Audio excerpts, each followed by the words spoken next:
número 4, que va dirigido a todos aquellos profesionales que quieren o especializarse en banco de sangre y medicina transfusional, o por lo menos actualizarse en los conocimientos que están en boga, digamos, dentro de estas ciencias, ¿verdad? De cara a la maestría en servicios de medicina transfusional y gerencia de bancos de sangre. Este es nuestro cuarto webinar y vamos a hablar algo sobre los desafíos profesionales en la especialidad de medicina transfusional. Realmente este es un tema apasionante porque si bien ustedes vieron el banner que se circuló en cuanto a el banner virtual donde se hacía ver, estás a riesgo tú, sin tener conocimientos, claro que sí. Estamos totalmente a riesgo cuando no poseemos los conocimientos necesarios dentro del área del ejercicio de la profesión. El costo derivado de la falta de conocimientos y de especialización para dirigir un servicio que está sujeto a leyes y demandas por mala práctica es demasiado alto. Entonces tenemos que tomar en cuenta esto para que si estamos al frente de un servicio, seamos médicos, seamos bioquímicos, microbiólogos, en cada parte de Latinoamérica, la profesión dedicada al área de laboratorio, el expertise de laboratorio toma un diferente nombre. Cualquiera de estos profesionales que estén sujetos a realizar este tipo de trabajos, definitivamente están totalmente a riesgo.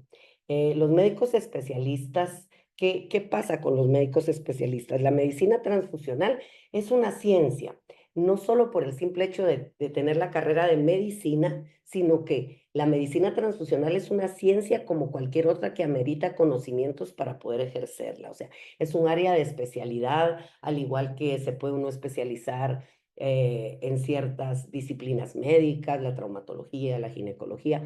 Evidentemente, la medicina transfusional y quien ejerce la medicina transfusional es un área de especialidad. Entonces, tocando esto, podemos hablar un poco de estadísticas. Hay estudios, diversos estudios, que determinan los conocimientos sobre medicina transfusional en médicos no expertos en el tema, y determinan que estos conocimientos no son los adecuados para ejercer la práctica clínica. Y esto proviene desde la formación del pregrado, cuando los médicos o químicos biólogos o microbiólogos estamos en la etapa de pregrado en la carrera de licenciatura, no profundizamos sobre estos conocimientos. Por lo tanto, se debe buscar la especialización. Este es un estudio publicado en 2023 y es un estudio en México sobre la evaluación del conocimiento en medicina transfusional en residentes de un poblado en México. Si nos damos cuenta en esta gráfica, podemos ver claramente que dentro del grueso de la población médica, o sea, el 75%, tiene un conocimiento tipificado como regular. Después tenemos un 17% que es insuficiente. Si sumamos estos dos, entre el regular y la insuficiencia, que está por debajo, ¿verdad? Que es tener muy, muy escasos conocimientos, nos damos cuenta que es una población muy alta, porque apenas el 8% posee un buen conocimiento de esta ciencia, ¿verdad? Y no digamos satisfactorio el 0%, ¿verdad? Entonces, estas cosas nos deben de dar a nosotros la pauta de ver que sí tenemos falencias todavía en la educación. Yo acabo de venir del Congreso del GESIAM y lo hablábamos todos los profesionales. Es increíble la necesidad de educación que hay en esta temática. El error humano puede ocurrir en cualquier etapa del procesamiento de la información humana, pero en general se encuentran en mayor frecuencia en la etapa de toma de decisiones, y estas tomas de decisiones, este empoderamiento que nos da el conocimiento, no lo tiene la persona que no llega a especializarse, ¿verdad? Entonces, obviamente, en esta etapa hay una falta de conocimiento adecuado que hace que estos errores se den con más frecuencia en esta parte, ¿verdad? Entonces tenemos que estar muy, muy seguros de saber qué es lo que vamos a hacer, qué decisión vamos a tomar, si es posible o no la transfusión, si es adecuada o no, si está todo el control de calidad como debería de estar en la transfusión. Y todo esto es muy importante, conocer de la misma hemovigilancia de todo el sistema, ¿verdad? Estamos sujetos a una hemovigilancia que tiene que tener trazabilidad desde el donante hasta el paciente. Eh, Dicho esto, podríamos decir o podríamos cuestionarnos cuánto saben los residentes sobre este tema, cuánto saben los residentes sobre medicina transfusional. Los residentes son todos los médicos que están pegados al acto transfusional en la mayoría de hospitales. Entonces, los procedimientos relacionados con la medicina transfusional son muy utilizados en la práctica médica diaria y para los cuales deben de existir indicaciones, deben de existir contraindicaciones, protocolos, efectos adversos, entre otros, que deben ser conocidos por los profesionales que los indican y los realizan. Por lo tanto, los estudios de especialización son la única vía para poder ejercer esto con propiedad, con seguridad, con certeza y sin daño al paciente. Se deberá mejorar la educación en medicina transfusional, definitivamente, porque esto debe ser un componente permanente de la formación profesional, tanto de médicos como de personas que ejercen desde el laboratorio clínico dentro de los bancos de sangre. Entonces, tenemos que hacer equipos de trabajo conocedores del tema.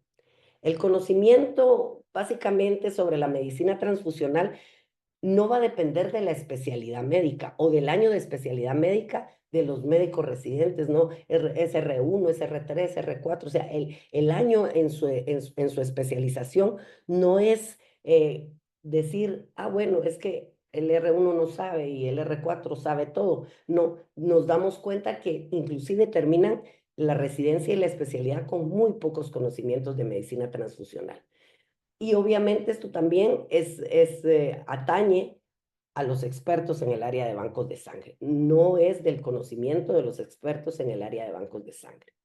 Se necesita entonces, dicho esto, que la enseñanza sobre la misma, ¿verdad? Sobre esta disciplina sea incluida en los programas educativos dirigidos a estudiantes de ambas carreras, incluyendo hasta inclusive a enfermería, y que se refuercen los programas de especialización en la materia.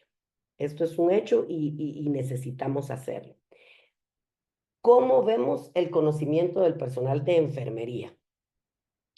Un número importante de profesionales de enfermería ya graduadas, licenciadas, desconoce aspectos de las normativas para la transfusión de hemocomponentes. Situación que no solo va a poner en riesgo la seguridad del receptor o los receptores, sino también va a poner en riesgo el desempeño y la situación laboral de los profesionales. O sea, está tanto a riesgo el paciente como el profesional que transfunde, dado que los vulnera ante situaciones de índole legal, por errores u omisión de aspectos considerados en la normativa. Dense cuenta que a lo largo de Latinoamérica todos nuestros países poseen leyes y regulaciones que debemos de cumplir. Y nuestro servicio, a diferencia de muchas otras profesiones, es médico legal. Ajá, está sujeto a mala praxis. Entonces, tenemos que poner atención a todo esto, ¿verdad? Y dicho esto, entonces, ¿qué factores son contribuyentes en estos incidentes transfusionales? Los factores que contribuyen relacionados con el paciente son los más frecuentes y se relacionan a los incidentes por regla general más graves y son considerados en su mayoría evitables. O sea, el desconocimiento es el que nos está llevando a que esto se dé y están asociados a los profesionales de la salud que dirigen tanto los bancos de sangre como los servicios de medicina transfusional. Y su principal causa, que o sea, ha sido estudiado, la principal causa es la falta de conocimientos y de especialización. O sea, nosotros podemos evitar cosas que se pudieron haber hecho de mejor manera para no tener este riesgo que pone en riesgo la vida del paciente y que pone en riesgo la misma imagen del profesional. Por eso, ¿Por qué se dan los errores dentro del banco de sangre? Estaremos cometiendo errores. Sepamos dirigir bien nuestros servicios. Los errores son causa de estar, digamos, en algunos momentos atentando contra la vida de los pacientes. Y como existen riesgos, existen oportunidades. La especialización es un hilo delgado entre los riesgos y las oportunidades que podemos tener de mejora. Cuando tenemos un riesgo que podríamos tipificar como una mala indicación de la transfusión, una transfusión no adecuada, tenemos demandas y tenemos desgaste de la imagen profesional, de la imagen del hospital, o sea, de todo el staff. Nosotros podemos tener y encontrar la oportunidad de un mejor tratamiento sin riesgo al paciente si nos especializamos y lograr ese posicionamiento y ese respeto, digamos, profesional que nos debemos de ganar por hacer las cosas bien hechas. Eh, También podemos situarnos en un riesgo que pudiera ser, por otro lado, no la indicación. La indicación es más parte del área médica, pero también la realización de exámenes es parte del área clínica, de los microbiólogos, del laboratorio de banco de sangre. Entonces, cuando enfrentamos un riesgo de la realización de un examen inadecuado por desconocimiento, la especialización nos va a proveer de la confianza en esos resultados, de la credibilidad y la mejora en el prestigio y en nuestro propio crecimiento profesional. Entonces no hay mucho que ver más allá. Estamos claros que enfrentamos riesgos, que tenemos barreras de desconocimiento y que podemos franquear esas barreras de desconocimiento. ¿Cómo? Estudiando. Es la única forma, formándonos e informándonos. Eh, por otro lado, nosotros desde Educalia tenemos un programa de maestría que básicamente es lo que les queremos explicar el día de hoy, que tiene una visión integral. ¿Por qué tiene una visión integral?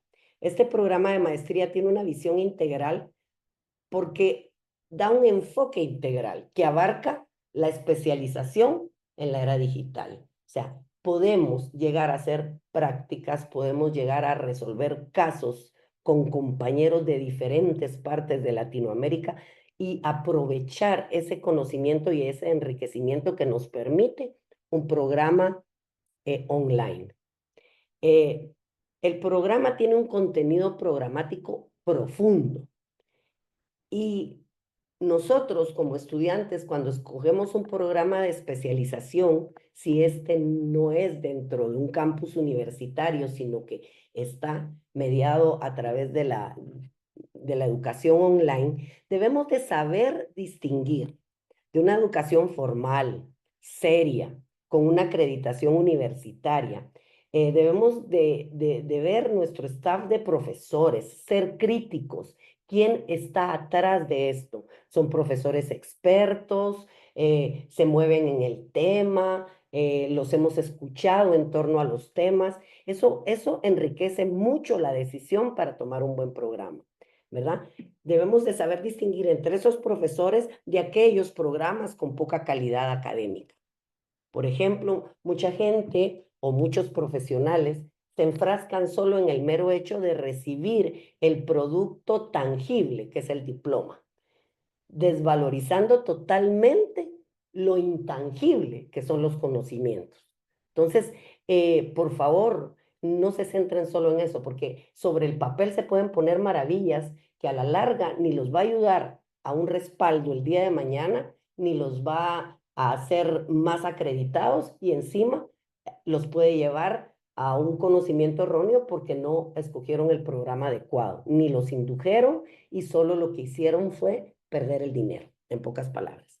Entonces, debemos de ser críticos de nuestra propia educación. Nosotros nos debemos de plantear críticamente, ¿esto vale la pena o no? Nuestro programa en tiempo muy corto, intensivo diría yo, y a un precio razonable, da estas oportunidades. Por ejemplo, no podemos comparar, cuando hablo de precio, eh, la educación gratuita. ¿Qué pasa? Hoy por hoy, desde la era COVID, existen muchos seminarios, muchos webinars. O sea, yo he participado en un montón de webinars que son, ¿qué? Media hora, una hora. Y, y sí, efectivamente son gratuitos, pero eso no es lo que pretende un programa de especialización. Un programa de especialización pretende conocimientos profundos, asignaturas, obviamente exámenes, responder al hecho de que uno ya tiene el conocimiento adecuado. ¿Para qué? Para que si lo ansiado por todos nosotros es que tenga un respaldo universitario, pues la universidad obviamente da ese respaldo. Estamos frente a un estudio universitario y no simple a webinars patrocinados, que no tengo nada en contra de ellos, dicho sea de paso, que son patrocinados por compañías comerciales que son muy buenos, son de actualización, pero no llegan a la profundidad de un máster, ¿verdad? Entonces ahí debemos de distinguir, porque todo el mundo dice, ay, pero si eso lo recibimos, nos dan mucho hoy en día, mucha información gratuita, ¿para qué vamos a pagar por la educación? Pero esto es muy, muy diferente. Definitivamente no lo podemos comparar y no podemos hablar de esto porque de la misma forma que pagamos nuestra universidad, de la misma forma que pagamos nuestros estudios a nivel del colegio, pues tendremos que pagar un estudio universitario a nivel de maestría. Estas experiencias son transformadoras. ¿Por qué? Porque nos imprimen desafíos en la implementación de nuevos procesos, o sea, nos ayudan a que nosotros que estábamos con una idea básica de lo que era la medicina transfusional, seamos creativos y digamos, esto lo puedo implementar yo en mi banco de sangre. También, por otro lado, nos da un posicionamiento de los propios servicios, de los bancos de sangre y de los servicios de medicina transfusional, porque van a poder, a través del conocimiento, tener un mayor crecimiento tecnológico, van a conocer de las técnicas de punta y van con esto a crecer científicamente. Van a tener un crecimiento tanto tecnológico como científico. Y eso es muy importante. Eso tómenlo en cuenta a la hora de escoger un programa.